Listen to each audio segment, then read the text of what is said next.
What is the stock market? Presented by WallStreetSurvivor.com. This is Jimmy. Jimmy is from Miami. Jimmy is a baseball fan and has a huge baseball card collection. Jimmy, the smart boy that he is, realizes that his card collection is very valuable, especially since his Derek Jeter card has skyrocketed in value. Jimmy wants to sell his cards to buy a new skateboard.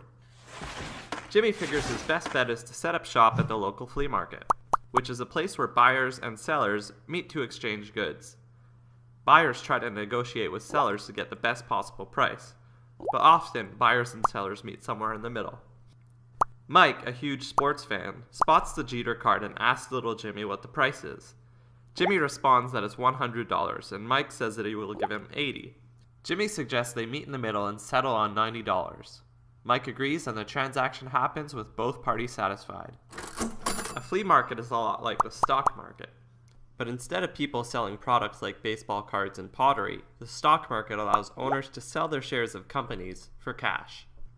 The price of the shares depends on supply and demand. How many people want to buy that stock versus how many people want to sell it. Often, just like in the flea market, buyers and sellers meet in the middle. Say, for example, you own 100 shares of Apple. It is trading at $300 and you're willing to sell it for $305. You call up your stockbroker and tell him to place the order. The broker won't sell the shares until a buyer is willing to meet the asking price of $305. He calls his contact who works on the NASDAQ trading floor in New York City. Every company on the NASDAQ has a stand where they are selling shares of their stocks. Buyers come to the stand and post their bid, which is the price they are willing to pay. If there are no buyers at that price, the seller can drop the price or the buyer can increase their bid. The stock market is made up of transactions like these which happen millions of times a day in thousands of publicly traded companies.